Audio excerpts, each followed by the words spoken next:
अहिले सरकार जसरी के भनेदेखि कुलमान घिसिङलाई पुनः एकपल्ट मौका नदिएर फेरि पनि चाहिँ के भने अर्को कोही व्यक्तिलाई ल्याउन जो खोजेको छ त्यो खोजेको चाहिँ के भने अनुचित लाभ लिएर अथवा के भने नेपाल विद्युत प्राधिकरणलाई भ्रष्टाचारको एउटा अखाडा बनाउनको लागि ल्याउँदैछ। नेपाल विद्युत प्राधिकरण भनेको न कुनै प्रधानमन्त्रीको घरको के संस्था हो, न के भने कुनै ऊर्जा मन्त्रीको घरको संस्था हो।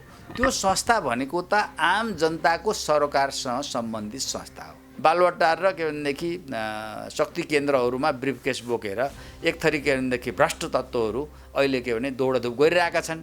कुलमान घिसिङ आउनुभन्दा अगाडि पनि नेपाल विद्युत प्राधिकरण भनेको एउटा के भने सरकार मा रहेका के भनेदेखि व्यक्ति अथवा के भने जो सत्तामा पुग्छ त्यो सत्तामा पुग्नेहरूको लागि नेपाल विद्युत प्राधिकरण भनेको एउटा भ्रष्टाचार गर्ने के अखडा भयो। आफ्ना कामै नलाग्ने अयोग्य जागिर खुवाउनको लागि कार्यकर्तालाई के भनेदेखि विद्युत प्राधिकरण पठाइदिने, स्थान दिने, कसले बढी के पैसा दिन्छ ब्रिफकेस बोकेर त्यो मोलमलाइमा बढी कसले दिन्छ त्यसलाई के नियुक्ति दिने गर्दाखेरि त अनि त्यो जसले के भने पैसाको बलमा त नियुक्तिबाट त्यसले के भने त्यहाँ भ्रष्टाचार नगरे के गर्छ त? कुलमानहरूले त्यहाँ त्यस केसमा करप्सन गरेको छ भने सरकारले कारबाही गर्नुपर्छ। अहिलेसम्म किन पद नबस्न दिएको? सरकारको पर्फर्मेन्स राम्रो छैन, सरकार के भने भ्रष्टाचारमा डुबेको तपाईँ देख्नुभएको छ। अब यो कोभिड-19 हेर्नुहोस् यत्रो के भने महामारी यहाँ पर्दाखेरि त्यो गरेको के जुन घिनलाग्दो जुन के करप्सन भ्रष्टाचार के भयो, मानिसको के लास छोप्नको लागि प्रयोग हुने कात्रोमा पनि कमिसन खाने सरकारको नैतिकता कति तलसम्म गिरेको छ त्यो त होइन है। त्यो त हामीले लोड सेडिङ के हटाउन लागिसकेको थियो, कुलमान आइसके त्यसको मौका मात्रै छोपेको भन्ने उनीहरूको भनाइ हो भने त आउनु पर्यो नि त, सार्वजनिक हुनु पर्यो। त्यो ब्रिफकेसकै आधारमा नेपाल विद्युत प्राधिकरणमा एउटा कार्यकारी निर्देशक के भने आयो भने त्यो अहिले जुन के नेपाल विद्युत प्राधिकरण जुनले अब फेरि के अलिकति सुधारिएको जो स्थिति छ त्यो फेरि के भनेदेखि धाराशायी हुने सम्भावना के प्रबल रहन्छ।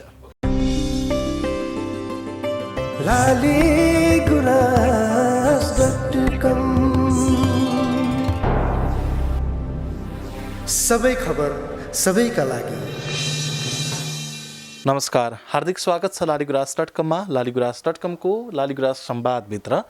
आज हामी केही समयदेखि यो विषय अलिकति चर्चामा पनि छ र यो विषयमा अलि बढी बहस पनि चलिराखेको छ।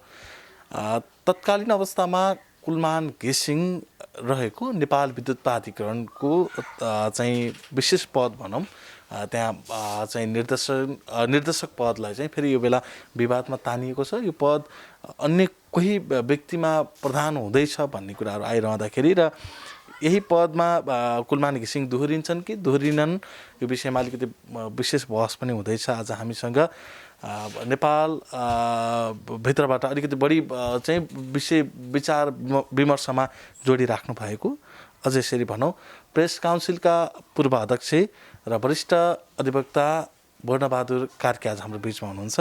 उहाँसँग विशेष बहस हामी गर्दैछौँ। तपाईँले श्रृङ्खला अन्तिमसम्म हेर्नुहोला, मनमा लागेको जिज्ञासा कमेन्टमा लेख्नुहोला। वर्णबहादुर सर, तपाईँलाई स्वागत छ। धन्यवाद। पछिल्लो समयको यो समसामयिक विषयमा केन्द्रित रहेर तपाईँसँग केही कुराहरू सोध्दैछु। कानुनी विषयसँग पनि तपाईँको केही भनाइहरू रहस् यो विषयमा, होइन? केही समय अगाडिदेखि कार्यकारी निर्देशकको रूपमा रहनु भएको कुलमान घिसिङको पद चाहिँ निरन्तरताको विषयमा पछिल्लो समय धेरै चर्चा पनि भयो र भर्खरै मात्र आएको समाचारको आधार हेर्ने हो भने चाहिँ कुलमान घिसिङलाई चाहिँ पुनः पद बहाली नगरिने भन्ने समाचार आएको छ। प्रधानमन्त्रीदेखि लिएर ऊर्जा मन्त्री समेत उहाँप्रति असन्तुष्ट रहेको समाचार आएको छ। यो विषयमा तपाईँको के छ? तपाईँले एउटा सही कुरा हो। अब अहिले चाहिँ आम जनताहरूको एउटा अनि नागरिक समाजको एउटा धारणा चाहिँ के रहेर आएको छ भने कुलमान घिसिङले नेपाल विद्युत प्राधिकरणमा आइसकेपछि घाटामा गएको प्राधिकरणलाई नाफामा लैजाने अनि लोड सेडिङको चर्को मारमा के परेको प्राधिकरणलाई त्यसमा चाहिँ उनले लोड सेडिङ हटाउने कुरामा महत्त्वपूर्ण के भूमिका निभाएको भन्ने किसिमको जनताको के मूल्याङ्कन रहिरहेको छ। र अहिले के भने त्यस्तो स्थितिमा रहेको जुन नेपाल के भने विद्युत जो प्राधिकरण हो त्यो प्राधिकरणमा अर्को कुनै मान्छे यदि के भनेदेखि आइदियो भने फेरि के भन्ने यो विद्युत प्राधिकरण के भने सङ्कटमा फस्ने अनि त्यसपछि के भनेदेखि अहिले लोड सेडिङ फेरि पनि के भनेदेखि को पुनरावृत्ति हुने यस्तो के भने सङ्कटहरू के भने आउन सक्छ कि भनेर जनता अहिले के भने चिन्तित भएका छन् र कुलमान घिसिङलाई नै एक कार्यकाल ल्याए के भने उपयुक्त हुन्थ्यो र एकपल्ट के अरे पहिलो कार्यकालमा उनले राम्रै आफ्नो पर्फर्मेन्स गरेर देखाए बिग्रिएको नेपाल विद्युत प्राधिकरणलाई सपारेर देखाए अब अर्को एउटा कार्यकाल के भने फेरि पनि थपिदिने हो भने राम्रो गर्थे होला भन्ने किसिमको जनताको के अपेक्षा के रहेको छ तर अब अहिले कुरा के आइरहेछ भने अब यो आम जनमत चाहिँ कुलमानलाई नै नियुक्ति के भने पुनःनियुक्ति दिनुपर्छ भन्ने छ तर ऊर्जा मन्त्रालय अनि त्यसपछि सरकार चाहिँ कुलमानलाई नियुक्ति नदिने पक्षमा रहेको छ भन्ने कुरो अहिले के भनेदेखि चर्चामा के नै आएको छ अब कहिलेकाहीँ कस्तो हुन्छ भने जस्तो यस्तो कुनै पनि इस्युहरू जब के भने सार्वजनिक सरोकारको विषय के भने बन्छ जनताको के भनेदेखिले आवाज उठाउँछ भने त्यो विषयमा सरकारले के भने प्रष्ट के भनेदेखि गर्नुपर्ने अवस्था हुन्छ अहिले जनताको चाहिँ सरोकार भनेको कस्तो स्थिति छ भने विगतमा पनि यो कुलमान घिसिङ आउनुभन्दा अगाडि पनि नेपाल विद्युत प्राधिकरण भनेको एउटा के भने सरकार मा रहेका के भनेदेखि व्यक्ति अथवा के भने जो सत्तामा पुग्छ त्यो सत्तामा पुग्नेहरूको लागि नेपाल विद्युत प्राधिकरण भनेको एउटा भ्रष्टाचार गर्ने के अखडा भयो व्यापार गर्ने भ्रष्टाचार गर्ने एउटा अखडा भयो जसले गर्दाखेरि के भने नेपालको विद्युत विकासमा पनि अवरुद्ध भयो विद्युतमा जुन जनताले के नेपाल विद्युत प्राधिकरणबाट पाउनुपर्ने सुविधाबाट पनि एउटा के भने वञ्चित के भने हुने भए भन्ने किसिमको कुरा आउँछ अब एउटा कुरा के आयो भने जति बेला नेपालमा 16औं घण्टा 17औं घण्टा जुन के भनेदेखि लोड सेडिङ हुन्थ्यो लोड सेडिङ हुँदाखेरि नेपाल विद्युत प्राधिकरणको ऊर्जा मन्त्रालयको तत्कालीन ऊर्जा मन्त्रालयको भनाइ के रहेर आएको थियो भने वास्तवमा हामीसँग जति बिजुली उपलब्ध छ त्यो बिजुली उपलब्ध भन्दा हामीसँग धेरै कम बिजुली जति उपलब्ध छ त्योभन्दा माग चाहिँ धेरै माथि हाई छ भएको हुनाले हामीहरूले चाहिँ के भने बिजुली यो लोड सेडिङ गर्नुपर्ने हाम्रो के बाध्यता भएको हो भन्ने किसिमको कुरा आयो अब जब के भने कुलमान घिसिङ के भने नेपाल विद्युत प्राधिकरणको के भने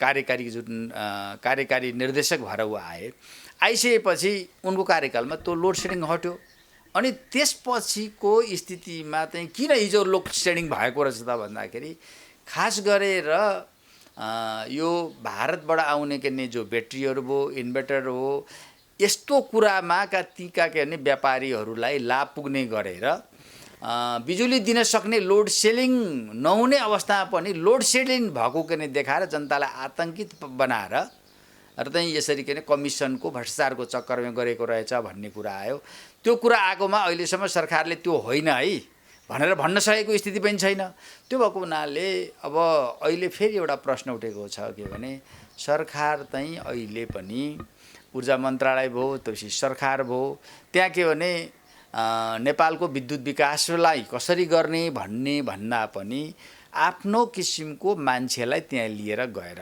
त्यसलाई फेरि पनि भ्रष्टाचारको अखडा बन्ने त्यसलाई धुनो के नै गाई बनाउने एउटा रणनीति षड्यन्त्र अन्तर्गत र अनुचित लाभ लिएर त्यहाँ कुनै एउटा किसिमको कुनै अर्को व्यक्तिलाई नियुक्ति दिन खोजिरहेको छ भनेर जनताले के भने आक्रोश के भनेदेखि व्यक्त गर्ने भने अनुरूप पनि अलिकति म अलिक प्रष्टै पारौँ अझै होइन उहाँभन्दा अघिल्लो चाहिँ कार्यकारी निर्देशक हुनुहुन्थ्यो मुकेश काफले होइन मुकेश काफले पनि त्यहाँ लड्दै हुनुहुन्छ भन्ने समाचारहरू पनि पछिल्लो समय बाहिर आयो र मुकेश काफलेको भनाइ पनि के थियो भने एउटा सञ्चार माध्यममा उनले बोलेको थिए होइन उनले बोलेको अभिव्यक्तिलाई मान्ने हो भने चाहिँ लोड सेडिङ चाहिँ उहाँहरूले हटाइसकेको थियो र कुलमान पुग्ने बेलामा सबै कार्यान्वयन भइसक्नु र कुलमान चाहिँ चर्चामा आउनका लागि ती सबै नाटक रचिएको थियो भन्ने कुराहरू पनि आएको छ होइन जब यो भने नेपाल विद्युत प्राधिकरण भनेको न कुनै प्रधानमन्त्रीको घरको के नै संस्था हो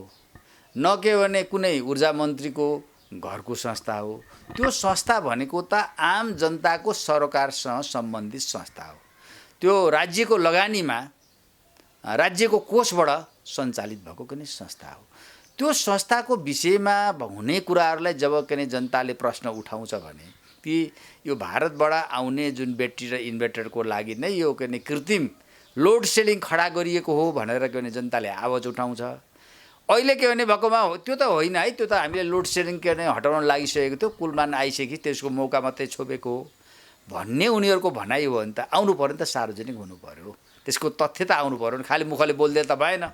त्यसकारण यहाँ त कस्तो भएको छ भने अख्तियारीको दुरुपयोग गर्ने, मनपरी गर्ने, संस्थालाई भाड बैलो बनाउने, त्यसलाई के भनेदेखि भट्सार गर्ने, कबाउने, अखडा बनाउने, जनताले प्रश्न उठाउँछ केही पनि जवाब दिनु नपर्ने, यसको विवरण हो भएको हुनाले अहिले तपाईँले यसो भन्नु यो अहिले त कुलमानको पुनर्नियुक्ति हुने कि नहुने भन्ने के नै प्रश्न के नै छ। अहिलेको बालुवाटार स्रोतको आधारलाई मान्ने हो भने पनि होइन, त्यहाँबाट आएको तत्कालीन समाचार तपाईँ हामी कुराकानी हुँदै गर्दाखेरि पनि तपाईँले भर्खर समाचार सुनिसक्नुभयो, त्यो आधारलाई मान्ने हो भने पनि कुलमान घिसिङका कामहरू आफू लोकप्रिय हुनका लागि मात्र भएको, उनले काम केही गरेका छैनन्, त्यसकारण उनी अयोग्य छन् अबको लागि चाहिँ भन्ने तरिकाको अभिव्यक्ति त आएछ त प्रधानमन्त्री लगायतका त्यहाँका मन्त्रीहरू। होइन, यो अभिव्यक्ति त मैले भने सरकारको त्यो कुरा यदि सत्य हो भने उसले जनतालाई भन्न सक्नु पर्यो नि त, जनतालाई भन्नु सक्नु पर्यो। उसले के भनेदेखि एउटा जानकारी के गराउनु पर्यो भने हिजो लोड सेडिङ 17 घन्टा लोड सेडिङ कुन कारणले भयो, कुलमानका समय आएर त्यो के लोड सेडिङ कसरी के अन्त भयो भन्नु पर्यो नि त। मैले अघि पनि भने यो त कसैको के गोजीको संस्था त होइन नि, यो त के भने आम जनतासँग सरोकार भएको राज्यको लगानीमा सञ्चालित भएको के संस्था हो। तपाईँलाई भन्छु अलिकति म विगततिर लान्छु हेर्नुहोस्, नेपालमा जलविद्युत भनेको नेपालीहरूको एकमात्र एउटा के महत्त्वपूर्ण के स्रोत र के भने सम्पत्ति हो। यो साँच्चै भन्नुहुन्छ भने यो सुनको अन्डा दिने कुखुरा हो। यसलाई यदि के भने नेपालले सही तरिकाले सदुपयोग गरेको भए अहिले नेपालबाट के नेपालमा जुन अहिले हामी यो ग्यास भयो, जो के खाना पकाउनको लागि प्रयोग हुने ग्यास भयो, त्यसको ग्यासको लागि जुन भारतबाट हामीले अरबौँको ग्यासहरू आयात गर्छौँ त्यो के घट्ने थियो। त्यस्तै गरेर के भने विद्युतलाई हाम्रो भएका विद्युतहरूलाई पर्याप्त मात्रामा उत्पादन गरेर हामीले गाडीहरू चाहिँ विद्युतीय गाडीहरू के सञ्चालन गरेको भए जुन के भनेदेखि हामीले तेलमा नेपालको जुन पैसा गइरहेको छ तेलमा के तेल मोबाइल खरिद गर्नको लागि त्यो घट्ने के नै थियो। अनि त्यसपछि के भने यदि के भने नेपालमा यो विद्युतमा आत्मनिर्भर के नै हुने हो भने त्यही के हुन्थ्यो, त्यसले नेपालमा विकासको लागि ठुलो एउटा पूर्वाधार तयार गर्थ्यो, विकासले एउटा के नै फड्को पनि के नै मार्थ्यो।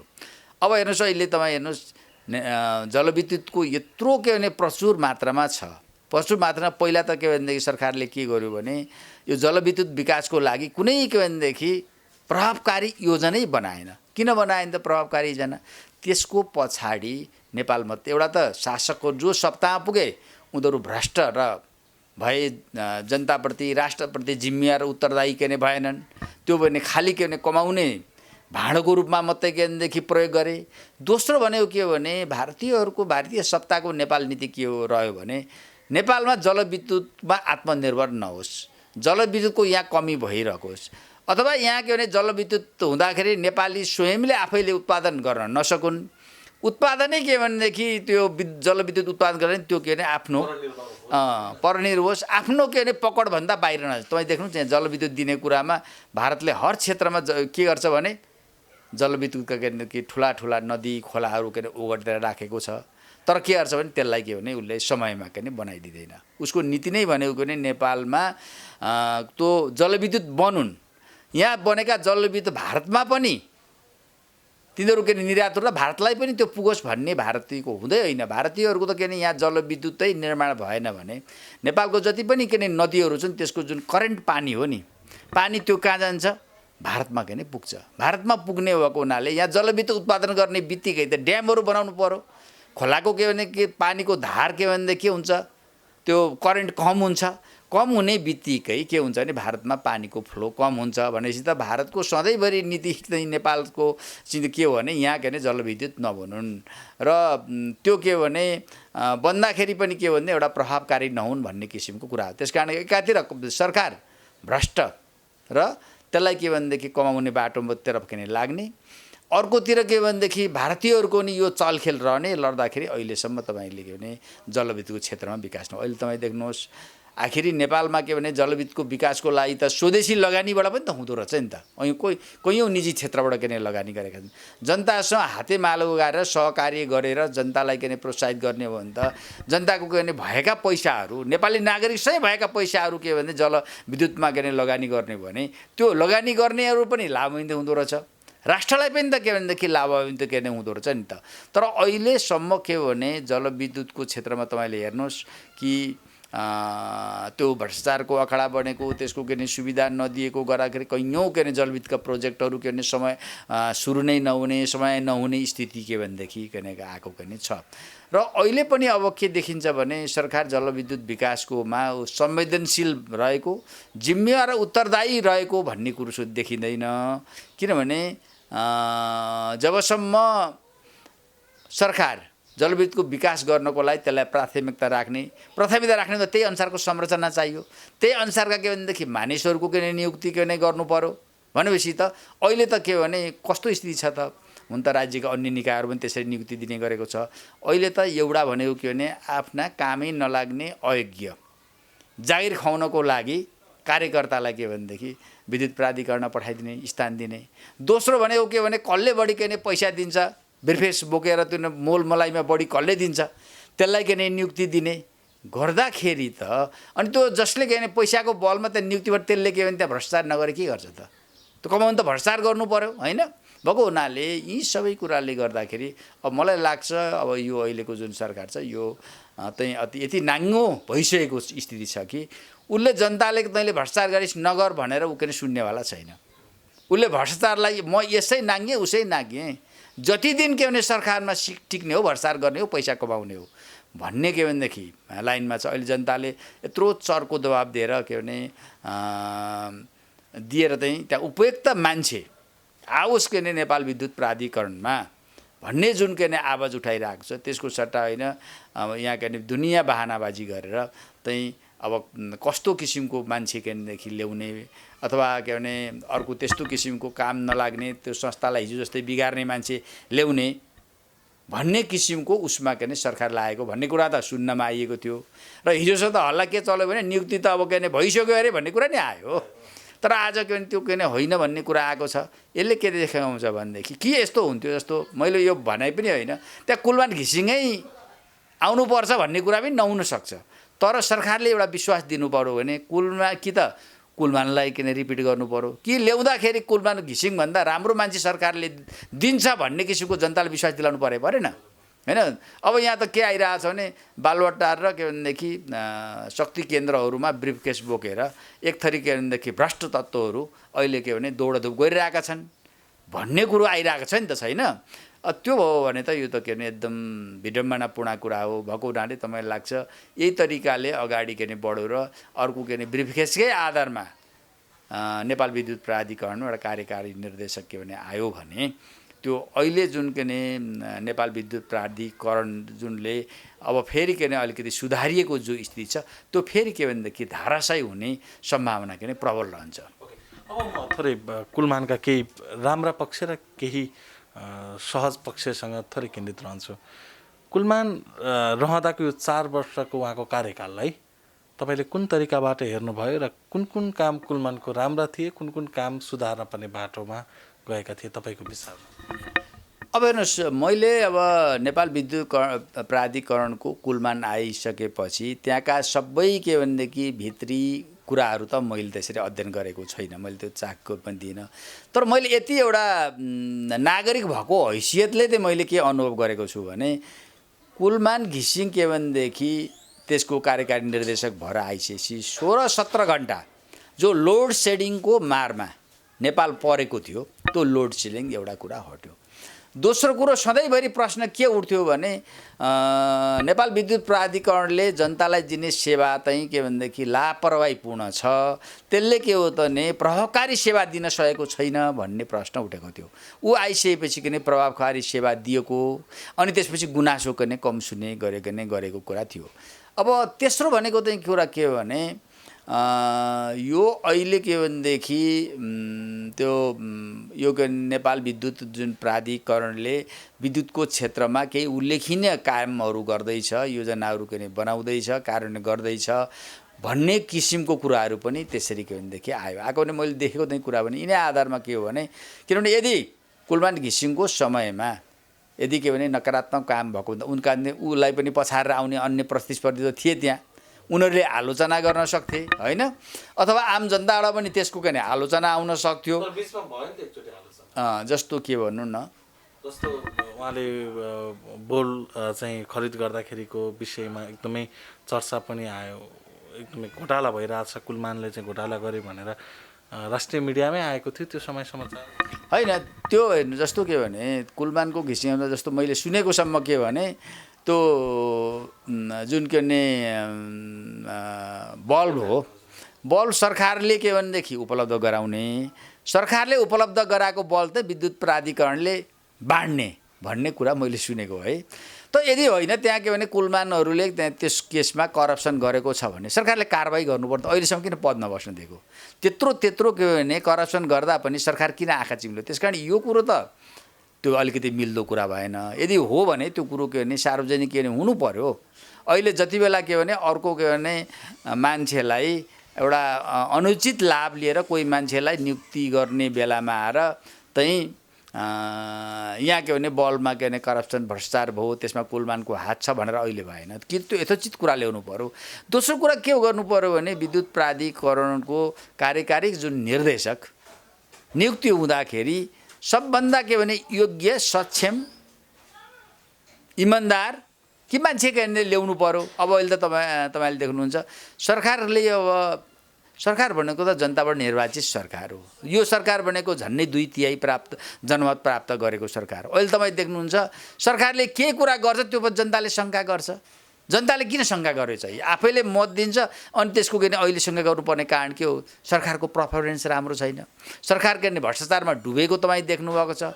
अब यो कोभिड-19 हेर्नुहोस्, यत्रो के महामारी यहाँ पर्दाखेरि त्यो गरेको के जुन घिनलाग्दो जुन के करप्सन भ्रष्टाचार के भयो, त्यो हुँदाखेरि त जनतामा के किसिमको एउटा धारणा के बनेको त यो सरकार इमान्दार छैन, यो सरकार अनियमितता र भ्रष्टाचारमा चुर्लुममा डुबेको छ भन्ने नै जनताको आकलन छ। त्यसकारण के भने होइन भने त के भने गभर्मेन्टले गर्ने हरेक काममा जनताले प्रश्न नउठाउनु पर्ने हो।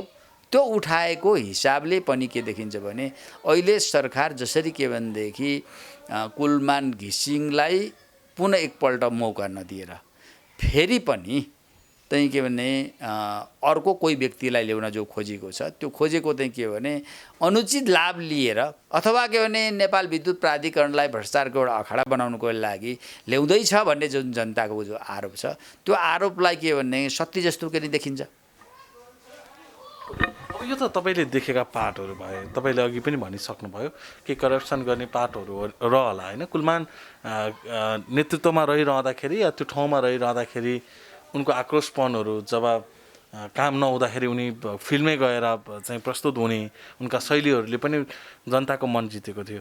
तर उनी मिडियाबाजी अलि बढी गर्ने व्यक्ति हुन् भनेर चाहिँ सरकार पक्षबाटै जो नेकपा भित्रै हुनुहुन्छ नि त कुलमान त होइन, अहिले जुन रूपमा चिनिन्छन् सबैले लिइराखेको नाम हो होइन, र त्यो हिसाबले पनि अहिले नेकपाबाटै यस्तो खालको अभिव्यक्ति आउँदा त एक खालको नमजापन बाहिर भएन र, किनकि उनकै पार्टीका नेता हुन् नि उनी त होइन।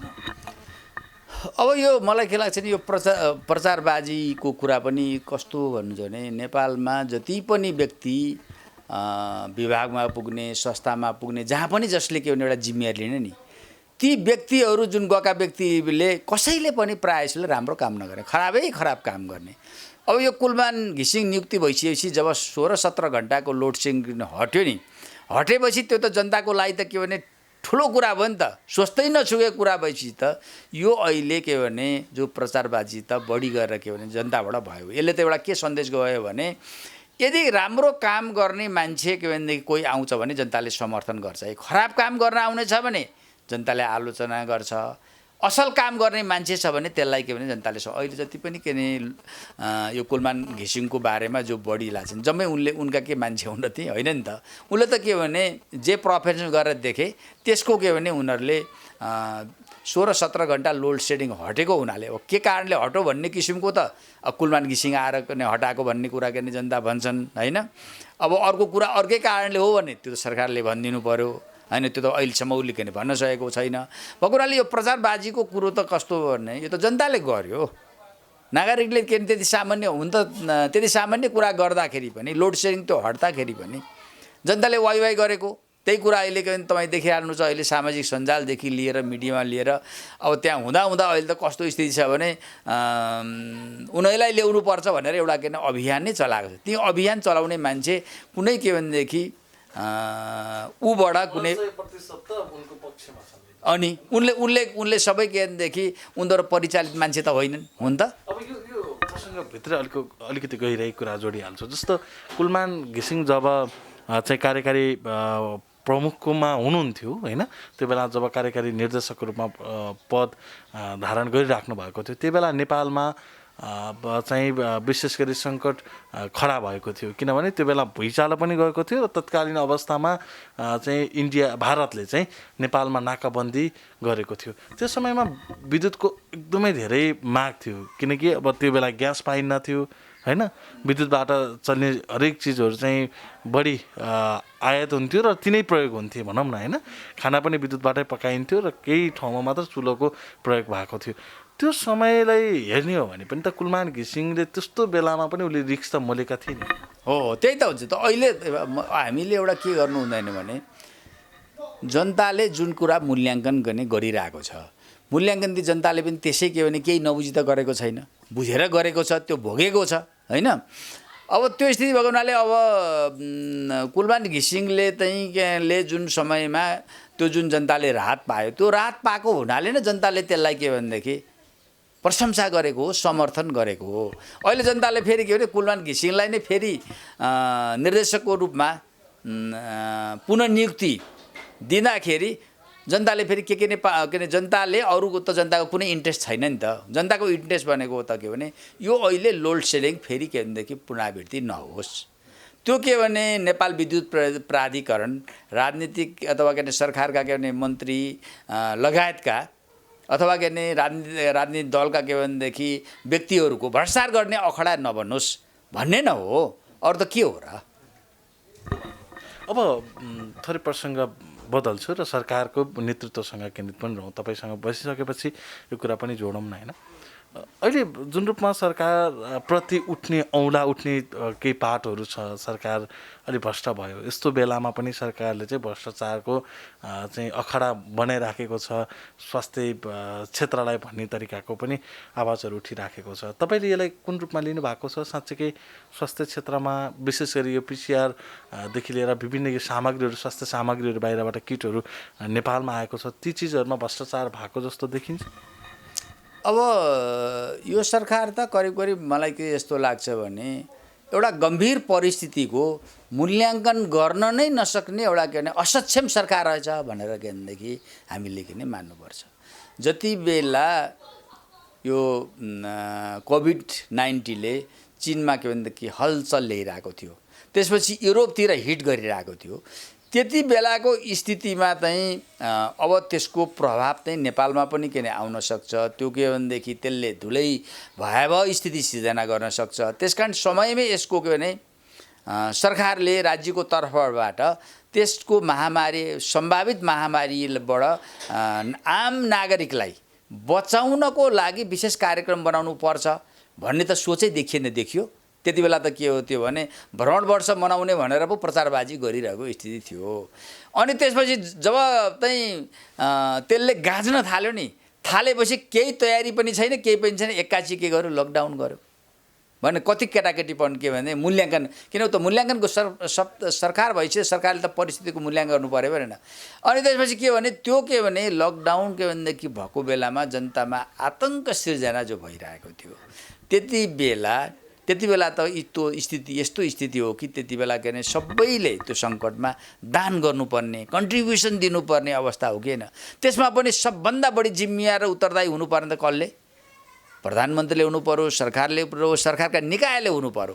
तर त्यहाँ त्यही बेला के देखियो त भने सबभन्दा धेरै करप्सन ओम्नी केस भएन कि अर्को के भने लगायतका के भनेदेखि सामग्रीहरू खरिद गर्दा भएका के भने जुन जो भ्रष्टाचार हुन् ती भ्रष्टाचार त के भनेदेखि नाङ्गो रूपमा भ्रष्टाचार भएको देखियो।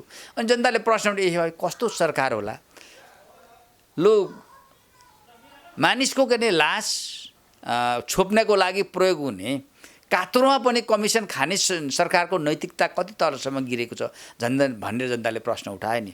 अहिले त्यो उठाएको प्रश्न चाहिँ के भने सरकारले होइन हामीले भ्रष्टाचार गरेको होइन भनेर कुनै त्यस्तो तथ्यका त आधार दिन सकेको छैन नि त। त्यो भएको हुनाले के भने अहिले पनि हेर्नुहोस् के भने अहिले सरकारको के भने चाहिँ यति गैर जिम्मेवार भएको छ। अहिले जनता आफै बसेको अलिकति के भने सतर्क भएको कारणले अहिले जति के भने बचेको स्थिति छ। हेर्नुहोस् यो अहिले जुन तरिकाले के भने समुदायमा कोभिड-19 फैलिँदै गएको छ नि, यो स्थितिमा भोलि यो भयावह स्थितिभन्दा सरकारसँग के भने यसको नियन्त्रणको लागि कुनै उपाय छैन। केही पनि प्रबन्ध गरे यत्रो लकडाउन गर्दा त गरेको भए हुन्थ्यो नि। तर पैसा त्यहाँ अरबौँ खरबौँ खर्च भएको भन्ने देखाउँछ, त्यो कहाँ खर्च भयो त? अब त्यो के भने अहिले त्यो जाँचको कुनै कुरा जाँचकै तपाईँ कुरा गर्नुहुन्छ भने जो मान्छेको जाँच गरेको त्यसको पो छ कि छैन भने पत्ता लागेको छ। आम मान्छेको जाँच भएको छैन नि त। अब कति मान्छेलाई सङ्ख्या छैन त्यो। कैयौँ मान्छे त यस्तो छ त्यो रोग लागेर पनि निको आफै निको भएका के स्थिति पनि छ। त्यो पनि के सरकार अगाडा छैन। अनि सरकार के गर्छ मान्छे मरिसकेपछि अनि त्यसपछि चाहिँ कोभिड-19ले मरेको रहेछ भनेर भन्छ। अब कैयौँ चाहिँ के भने यस्ता घटना लुकाएको नि होला छिपाएको नि होला होइन। अब यी स्थितिले गर्दाखेरि त सरकार के हो भने त्यस्तो किसिमको संवेदनशील देखेन। एकजना डाक्टरले भनेको मलाई सही जस्तो लाग्छ, यदि यो आम जनताले नै सजग र सचेत भएर कोभिड-19बाट बस्ने उपाय गरेन भने त नेपालमा यहाँ के भनेदेखि नागरिकहरूको नै लासको थुप्रो पनि लाग्नेछ। त्यो लास उठाउनको लागि मानिस पनि पाइने छैन भनेर बहुत भयावह स्थितिको वर्णन गरेको छ। अहिले के भने यो जुन तरिकाको सरकारको के भने तयारी व्यवस्थापन सचेतता जिम्मेवारीको जुन बोध हुनुपर्ने हो त्यो नभएको कुराले गर्दाखेरि के भने सरकार के भने यस्तो सङ्कटमा पनि गैर जिम्मेवारपूर्ण बनेको भन्ने कुरा देखिन्छ। तपाईँको यो महत्त्वपूर्ण समय र साथका लागि धेरै धेरै धन्यवाद। धेरै कुराहरू बुझ्ने मौका पनि दिनुभयो, दर्शकहरूले पनि केही कुराहरू जानकारी लिने मौका पाउनुभयो। यो साथ फेरि पनि प्राप्त होस्। धन्यवाद। धन्यवाद।